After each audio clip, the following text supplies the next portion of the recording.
नमस्कार दोस्तों। दोस्तों कॉमर्स अवेयरनेस के आज के इस प्रोग्राम में हम मिलने जा रहे हैं सुरेंद्र मिठारवाल सर से। दोस्तों सर का परिचय देते हुए मैं आपको बताना चाहूँगा कि सर ने सीएस और सीएमए दोनों की डिग्रियाँ ली हुई है और सर इस वक्त हिंदुस्तान ऑर्गेनिक केमिकल्स लिमिटेड में डिप्टी जनरल मैनेजर की पोस्ट पर है और ये फाइनेंस डिपार्टमेंट के हेड है।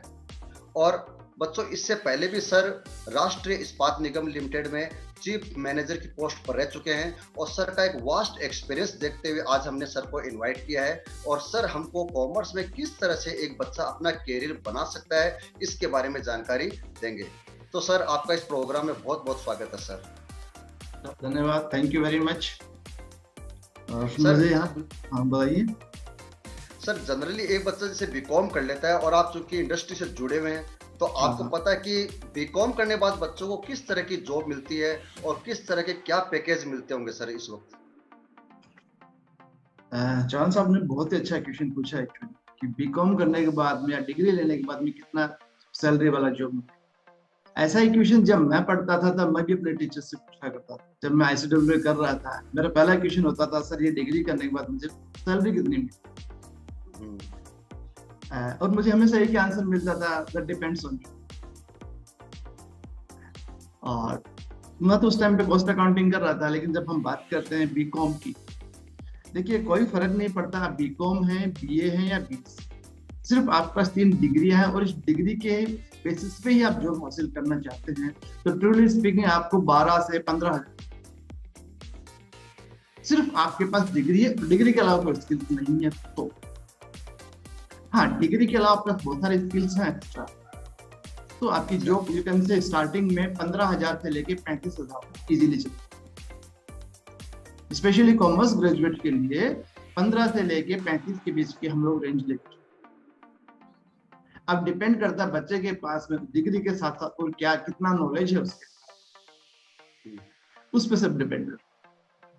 तो सर ऐसी कौन कौन सी स्किल होनी चाहिए जिससे बच्चा है जो जिसने बीकॉम पास किया है और कुछ ऐसी क्या स्किल अचीव कर सकता है कि जिसके बाद उसको अच्छे पैकेज इंडस्ट्री देना शुरू कर दे। ओके चौहान साहब, क्या होता है जैसे मैं इसको एक एग्जांपल के थ्रू आपको बताना चाहूँ। जैसे सपोज कि जब मैं एक रिक्रूटर में कंपनी चलाता हूँ, मेरी कंपनी 500 करोड़ का टर्नओवर की मेरी कंपनी है, मुझे अपने ऑफिस में एक अकाउंटेंट चाहिए। मैं न्यूज़पेपर में ऐड देता हूँ कि चलो मुझे एक अकाउंटेंट की जरूरत है और salary is not a constraint for the right, मैं अच्छी सैलरी देने को तैयार हूँ। अब मेरे पास में ऐड के रिस्पॉन्स में कुछ बच्चे आते हैं, मैं एक एक करके इंटरव्यू करना स्टार्ट करता हूँ। आपको खुद समझ में आएगा, जो हमारा प्रोग्राम के व्यूअर्स है वो भी समझ पाएंगे क्या स्किल की जरूरत होती है, किसको ज्यादा हेल्प। मैं एक एक बच्चे को इंटरव्यू करना स्टार्ट करता हूँ और उनसे पहले बच्चे से एक क्वेश्चन पूछता हूँ कि बेटा मैं आपको अपने यहाँ पे अकाउंटेंट रखूंगा, तो आप मेरे लिए what can you do for me, why should I keep you. सबसे पहले तो पूछूंगा कि भाई मेरे पास 15 लड़के और भी हैं इंटरव्यू के लिए, मैं आपको क्यों रखूं। सिंपल सा चीज होता है। तो उस टाइम में बच्चे के पास मौका होता है अपने स्किल्स बताने का। यदि उसके पास स्किल्स है तो बताएगा वो, फिर जो स्किल्स वो बताता है उन्हें मुझे काउंटर करना। अब मैं जैसे छोटा सा एग्जांपल लूं कि मैंने बच्चे से क्वेश्चन पूछा कि ठीक है बेटा, मुझे अपनी कंपनी में एक बिल्डिंग मैंने कंस्ट्रक्ट करवाई किसी कॉन्ट्रैक्टर से, सपोज मुझे उस कॉन्ट्रैक्टर को 10 लाख रुपीज देनी, आप मेरे यहाँ अकाउंटेंट का काम करना चाहते हैं, तो बताइए क्या अकाउंटिंग एंट्री बनाओ। Yes sir. पहला बच्चा बोलता है कि sir building accounting to cash accounting, simple. तो मेरे लिए बच्चा आउटराइटली मैं उसको लो कैटेगरी में लेकर मुझे लगा he is not sufficient for me. दूसरे कैंडिडेट को बुलाता हूँ, सेम क्वेश्चन में उससे पूछता हूँ, बच्चा बोलता है sir building account debit to bank account, मुझे लगता है ये उससे थोड़ा सा ऊपर है। देन मेरा काउंटर क्वेश्चन होता है, बेटा बैंक अकाउंट क्यों, मैं तो उसको कैश अकाउंट कर सकते हैं ना, building debit to cash account. यदि बच्चे का रिस्पॉन्स होता है नहीं सर कैश नहीं कर सकते बिकॉज 3 लाख से ज्यादा तो कैश देना अलाउड नहीं है। Yes sir. सो ये तो हो ही नहीं सकता, यू कैन नॉट पे मोर देन 3 लाख। तो मुझे दिमाग में आया कि हाँ बच्चे को थोड़ा सा कमर्शियल प्रैक्टिस के बारे में, यानी कि जो सेकंड नंबर वाला बच्चा है that is better than the first, but अभी भी वो मेरे रिक्वायरमेंट को मीट नहीं कर पाया। तीसरा कैंडिडेट आता है, उसको बुलाता हूँ, सेम क्वेश्चन उससे मैं पूछता हूँ, देन तीसरा कैंडिडेट बोलता है सर बिल्डिंग अकाउंट को डेबिट करेंगे, GST account, GST and SGST को डेबिट करेंगे और बैंक अकाउंट को क्रेडिट। तो मुझे दिमाग में आता है इस बच्चे को थोड़ा सा जीएसटी का भी है, he is better than the earlier. तो पहला जो बच्चा था मुझे उसे रखना है, सारे बच्चे इसी है, तो मैं उसको दूंगा 12,000। दूसरा वाला जिसने मुझे बैंक वाली बात बताई मैं उसको दूंगा ओके ठीक है, यू कैन टेक 13,000। तीसरा जिसने जीएसटी की बात की मैं okay this is better then, तो मैं मेरी सैलरी का पैकेज हो जाएगा उस बच्चे के लिए ओके 15 दे या 16 दे अभी भी, लेकिन मेरी रिक्वायरमेंट मीट नहीं कर पाए।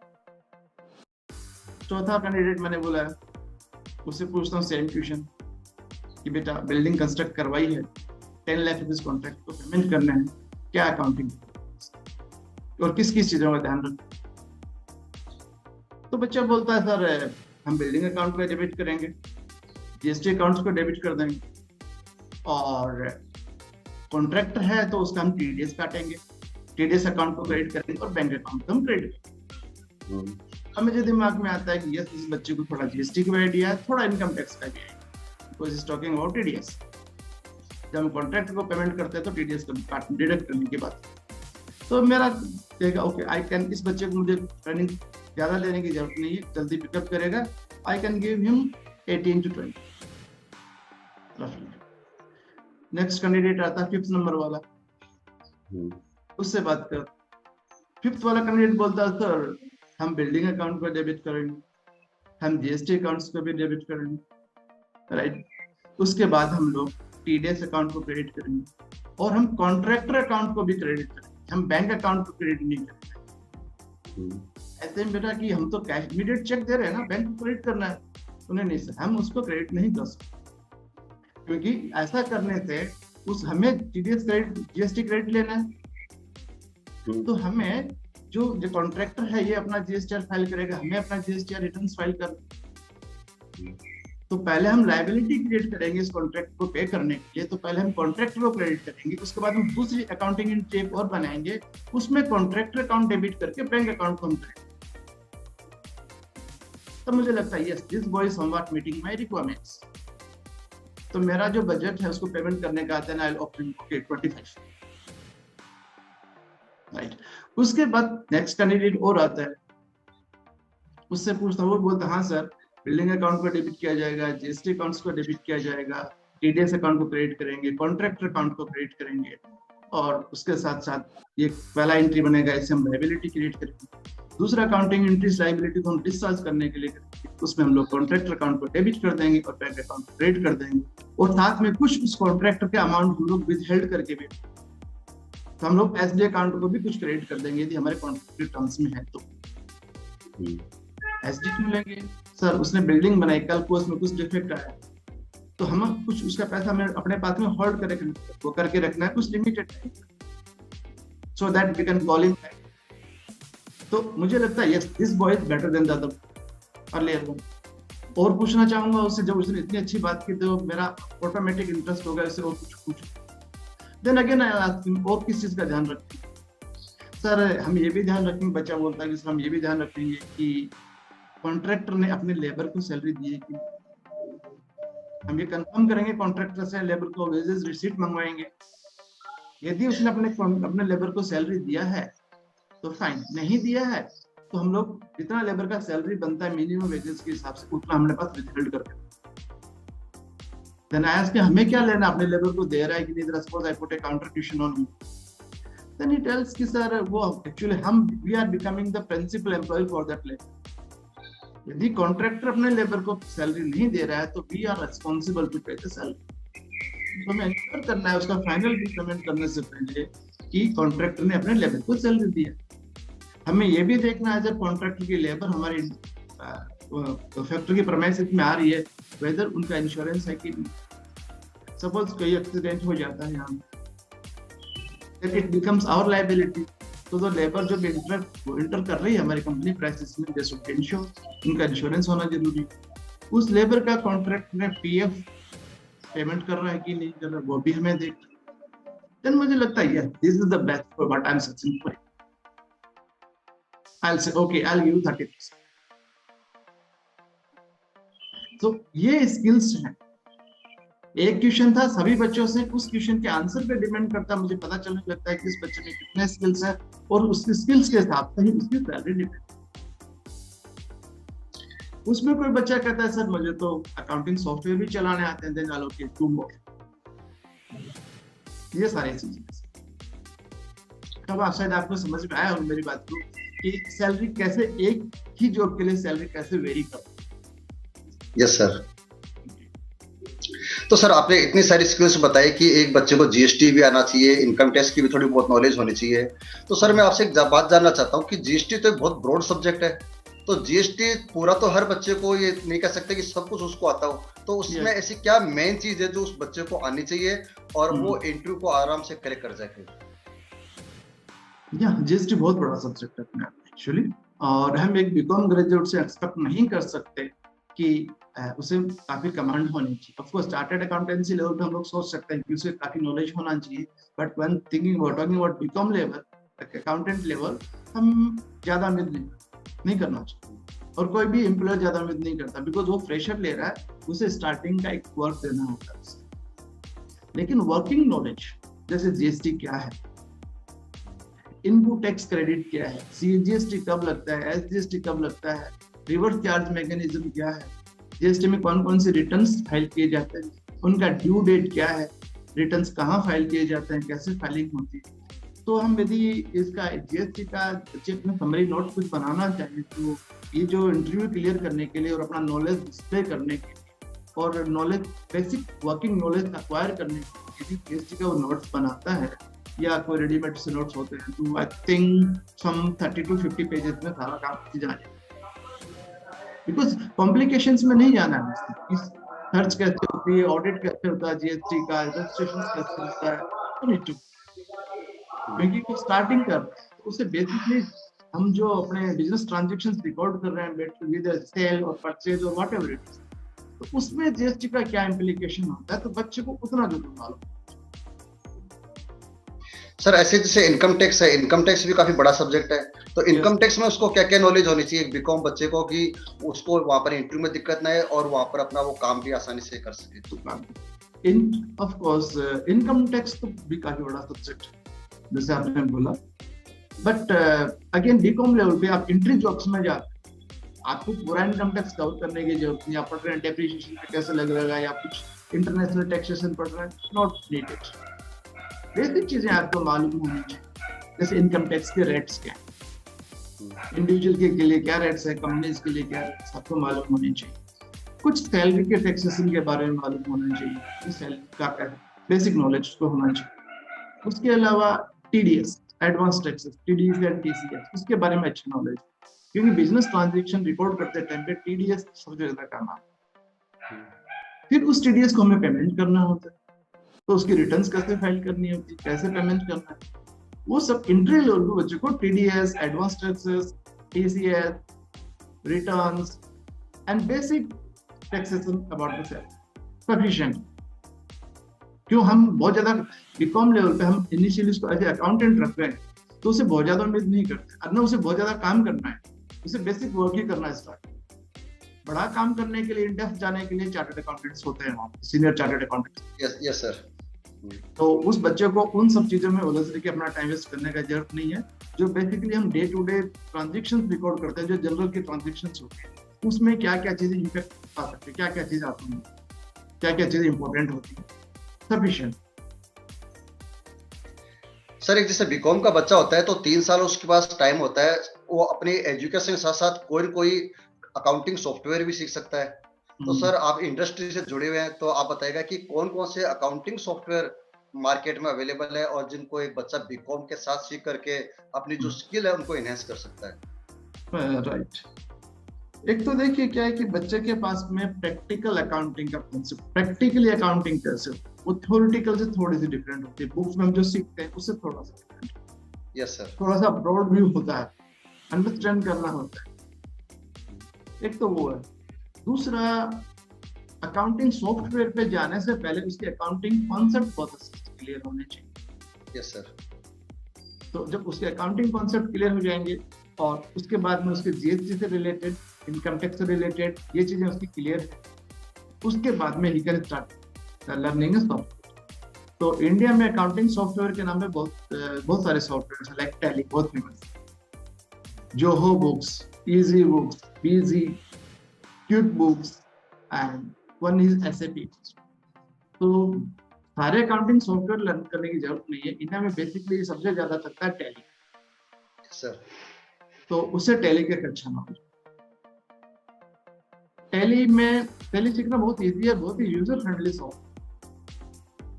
और मैं आपको बताना चाहूंगा, आई थिंक 1 महीने की ट्रेनिंग सफिशिएंट होती है टैली। किसी आप अच्छे ट्रेनर के साथ में काम कर रहे हैं 1 महीने की ट्रेनिंग सफिशिएंट होती है। और उस टैली में आपको सीखना क्या है, बेसिकली इनिशियल लेवल पर आपको ट्रांजैक्शंस कैसे रिकॉर्ड करनी है, पेमेंट वाउचर्स कैसे बनाना है, जनरल वाउचर्स कैसे बनाया जाता है, जब जनरल वाउचर हम बना रहे हैं तो क्या अकाउंट्स इफेक्ट हो रहे हैं, debit note and credit note कैसे बनाए जाते हैं, डेबिट नोट और क्रेडिट नोट रेज करते टाइम पर जीएसटी इम्प्लीकेशंस क्या हो रहे हैं, परचेज एंड सेल्स के ट्रांजैक्शन रिकॉर्ड करते टाइम पे जीएसटी या इनकम टैक्स से रिलेटेड क्या इम्पैक्ट आ रहे हैं, वो सब पॉलिटिकल नॉलेज के साथ साथ में उससे टैली पे कर सकते। यदि अकाउंटिंग अच्छी है बच्चे की तो वो 1 से 2 महीने में अच्छे से टैली सीख लेगा। बेसिकली उसे अकाउंटिंग एंट्री बनानी है और रिपोर्ट जनरेट, तो ही चीजें मैं। तो सर टैली सीख रहे हैं, टैली सर बहुत शानदार सॉफ्टवेयर है, नो डाउट। सर इसको सीखने में बच्चे का मतलब लगभग कितना एक्सपेंसेस लग जाता होगा? I think may be depend on the trainer and institute जहाँ पे सीखते हैं। कुछ लोग 10,000 में सिखाते हैं, somebody में भी चार्ज 20-30 डिपेंडिंग ऑन किस लेवल के वो ट्रेन किस लेवल तक ट्रेन करता है। एक दूसरा अकाउंटिंग सॉफ्टवेयर और है जिसे बोलते हैं SAP, बेसिकली जर्मनी का अकाउंटिंग सॉफ्टवेयर है। और बड़ी जो कंपनियां हैं आज के दिन SAP नाम, और बहुत ही अच्छे लेवल का सॉफ्टवेयर, बहुत सिक्योर्ड सॉफ्टवेयर है। आई मीन अकाउंटिंग सिक्योरिटी बहुत ज्यादा है, सिक्योरिटी फीचर्स बहुत अच्छे हैं। यदि बच्चा वो सीखता है दैट्स द बेस्ट। यदि मैं एक चीज मान के चलूं कि जैसे जो मैंने आपको बेसिक इनकम टैक्स का नॉलेज है कि अच्छा बच्चे को चाहिए, तो वो कहता है कि उसके बच्चों को यदि अकाउंटिंग SAP पे अकाउंटिंग का काम कर सकता है, अकाउंटिंग ट्रांजैक्शन कोड्स के बारे में उनको कैसे ऑपरेट किया जाता है सॉफ्टवेयर को, यदि वो चीज बच्चे को मालूम है तो आई कैन से उस को कोई भी कंपनी, मिड साइज कंपनी जो भी 35+ उसको दी। तो सर ये SAP जो सॉफ्टवेयर है ये अभी कहाँ सिखाया जाता है, और ये मतलब इसमें कितना टाइम लगता है इसको सीखने में, मतलब बच्चे के एक्सपेंसेस कितने आने के चांसेस होते हैं इसमें? इट डिपेंड अगेन आप कहाँ सीखते हैं। जैसे कुछ लोग प्राइवेटली इनको सिखाते हैं तो उनकी फीस सस्ती ही होती है, जैसे you can say around 20,000 to 50,000। आप SAP के प्राइस पार्टनर से सीखते हैं, उनके कुछ बहुत सारे पार्टनर्स इंडिया में जो SAP इम्प्लीमेंट करता है या ट्रेनिंग का काम करते हैं, उनसे सीखते हैं। तो आई थिंक आज के दिन उनका एक्सपेंडिचर ऑलमोस्ट 1 लाख के आसपास आता है। और फिर वो लोग क्या करते हैं, आपको उनका जो सर्वर का एक्सेस फ्री देते हैं कि ओके अभी आप जनरली जो अथराइज्ड पार्टनर्स होते हैं वो 1 महीने का टाइम 1 से 2 महीने में सिखाते हैं। लेकिन आप सीख तभी पाएंगे जब आपको ये सब चीजों का पहले अच्छा अकाउंटिंग, प्रैक्टिकल अकाउंटिंग का अच्छा नॉलेज है। अदरवाइज तो उनका स्पीड काफी होता है पढ़ाने का, सिखाने का, and they finish this SAP almost in month period. तो आपको कुछ समझ में नहीं आएगी यदि आपकी अकाउंटिंग नहीं है, राइट। आपकी अकाउंटिंग स्ट्रांग है, 1 महीने में आप काफी सीख जाएंगे। उसके बाद they provide you free access to their servers, आप बैठ के पे। तो यदि आपको अच्छा अकाउंटिंग SAP पे अच्छा एक्सपीरियंस हो चुका है, अच्छे हैंड्स हैं बच्चे के, तो इट्स वेरी गुड। सर आपको अकाउंट्स फील्ड का बहुत अच्छा अनुभव है और आप एक बड़ी कंपनी में इस वक्त जुड़े हुए हैं, और उससे पहले भी आप राष्ट्रीय इस्पात निगम लिमिटेड जैसी कंपनी से जुड़े हुए रहे हैं, और वो भी फाइनेंस से रिलेटेड जो वर्क आपने काफी किया है। तो सर हमारे जो बच्चे हैं जो अभी 11th 12th कॉमर्स पढ़ रहे हैं या फिर ग्रेजुएशन कर रहे हैं, उन बच्चों को आप अपनी एजुकेशन के लिए से क्या मैसेज देना चाहेंगे कि वाकई में उनका पढ़ने में मन लगे और साथ में वो अपनी स्किल्स को डेवलप करने के बारे में सोचे? सर बच्चों के लिए आपका कोई मैसेज? एक चीज मैं कहना चाहूंगा, जैसे पहली चीज जब बच्चों के पास में कुछ प्रैक्टिकल्स आते हैं, बच्चों को आई थिंक कुछ रिपोर्ट सबमिट करनी पड़ती है, एक प्रोजेक्ट बनाना पड़ता है। बच्चे जनरली मैंने भी कुछ बुक्स ऑथर की अकाउंटेंट्स की, तो उस टाइम में बच्चों के काफी में कॉन्टेक्ट में था, कुछ टीचर्स के भी बहुत सारे कॉन्टेक्ट में रहा हूँ। तो मुझे एक चीज पता चली कि बच्चे क्या करते हैं, वो जब अपना प्रोजेक्ट बनाने के लिए सिंपली डाउनलोड करते हैं तो हाथ से लिखते हैं सबमिट। आई डोंट नो कहाँ तक ये बात सत्य, आप ज्यादा जानते हो इस बारे में, लेकिन मैंने ऐसा मुझे समझ में आया। लेकिन ऐसी चीजें बच्चों को छोड़ते हैं। कहीं भी प्रोजेक्ट मिलता है अपना खुद का बनाएं। जैसे कि आपको नेट पे प्रोजेक्ट अवेलेबल है, take the project from there, लेकिन सॉल्व अपने हिसाब से करें। उस टाइम पे आंसर की हेल्प ना लें। आपको समझ में नहीं आता है बच्चे को, तो अपने टीचर से या अपने कलीग से डिस्कस करें, दूसरे स्टूडेंट अपने फ्रेंड के साथ डिस्कस करें, टीचर से डिस्कस करें।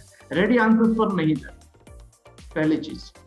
दूसरी चीज, बीकॉम करते करते आपको किसी चार्टर्ड अकाउंटेंट या किसी कंपनी में कुछ छोटा मोटा काम, मे बी 10,000 भी आपको दे, या हो सकता है आपको कुछ ना, आप एक इंटर्नशिप का प्रोग्राम जरूर करेंगे 2 महीने के लिए या 3 महीने के लिए, में किसी प्रैक्टिकल एक्सपीरियंस हो मुझे फाइनेंस डिपार्टमेंट।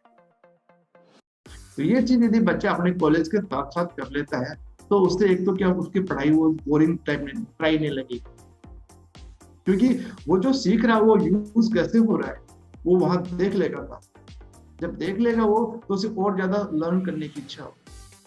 सिर्फ वो बुक्स ही पढ़ रहा है और उसको यूज कैसे हो रहा है, वो जो नॉलेज बुक्स के थ्रू यूज कैसे हो रहा है प्रैक्टिकल लाइफ, तो वो जब तक उसको क्लियर नहीं होगा तब तक बच्चे के लिए वो सब्जेक्ट ट्राई रहेगा। लेकिन वो यूज कैसे हो रही है वो नॉलेज, कैसे अकाउंट्स में अकाउंट्स बन रहे हैं, कितनी ट्रांजेक्शन रिकॉर्ड हो रही है, कैसे रिपोर्ट जनरेट हो रही है, उस रिपोर्ट्स का क्या यूज है, मैनेजमेंट कैसे उस रिपोर्ट्स को यूज कर रही है, वो सब चीजें वो किसी कंपनी में इंटर्नशिप के रूप में 2, 3, 4 महीने जितना भी अलग अलग कॉलेज का होता है उसके हिसाब से वो बच्चा ज्वाइन करता है। Then it's fantastic.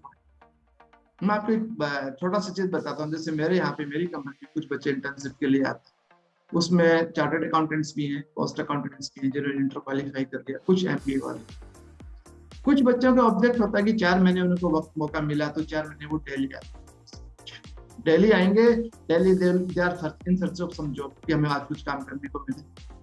कुछ बच्चों का इंटरेस्ट होता है कि वो वीक में एक दिन आएंगे, उनसे पूछे बेटा कल क्यों नहीं आए, तो बोले सर मेरा ये प्रॉब्लम था, मेरा प्रॉब्लम था, they come with all sort of excuses, और 3 महीने पर निकाल देते हैं। 3 महीने के बाद मेरे एक सर्टिफिकेट चाहिए होता है, वो चले। तो डिपेंड बच्चे पे करता है, सबको सारी की सारी चीज बच्चे पे डिपेंड। Yes sir. यदि वो इंटरेस्ट लेगा बहुत कुछ सीखेगा, इंटरेस्ट नहीं लेगा तो वो अपनी जो बेसिक रिक्वायर्ड फॉर्मेलिटीज है उनको पूरी कर देगा जो एकेडमिकली रिक्वायर्ड है, और you will pass the exam, you will have a degree, but again जब जॉब के लिए हो जाएगा तो he will be getting laces. Yes sir. तो सारी कहानी चौहान साहब बच्चे की खुद के स्किल्स पे डिपेंड। तो यही मेरा संदेश है बच्चों से कि शॉर्टकट्स पे ना जाएं, लर्न, और एग्जाम पास करने के लिए ना पढ़ें। पढ़ाई करने के पीछे आपका उद्देश्य जो मोटिव है वो बेसिकली मुझे जानना है, नॉलेज एक्वायर करना है, वो आपका इंटेंशन रहेगा बच्चों का, तो वो एग्जाम में भी अच्छा परफॉर्म करेंगे, जॉब में भी अच्छा। Thank you sir.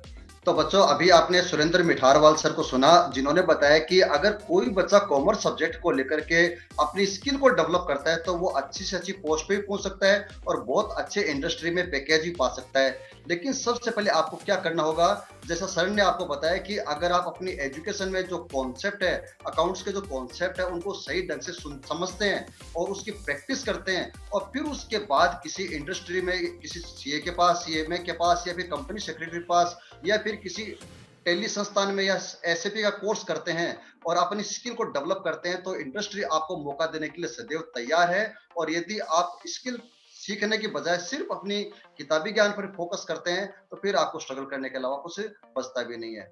तो सर आपका बहुत बहुत धन्यवाद, और मुझे उम्मीद है कि आज जो आपने स्किल सर बच्चों को बताई है, बच्चे इसको समझेंगे और किसी न किसी ऐसे कोर्स को जरूर ज्वाइन करेंगे जिसमें बच्चे अपनी स्किल को डेवलप अपनी एजुकेशन के साथ साथ करें। तो आपका बहुत बहुत धन्यवाद सर। और बच्चों अगर अभी तक आपने कॉमर्स अवेयरनेस चैनल को सब्सक्राइब नहीं किया है तो इसे जरूर सब्सक्राइब कीजिए, ताकि आपको कॉमर्स अवेयरनेस में जो नई नई चीजें आती है उसके बारे में जानकारी मिल सके। धन्यवाद सर। ओके साहब, धन्यवाद चौहान जी, थैंक यू वेरी मच।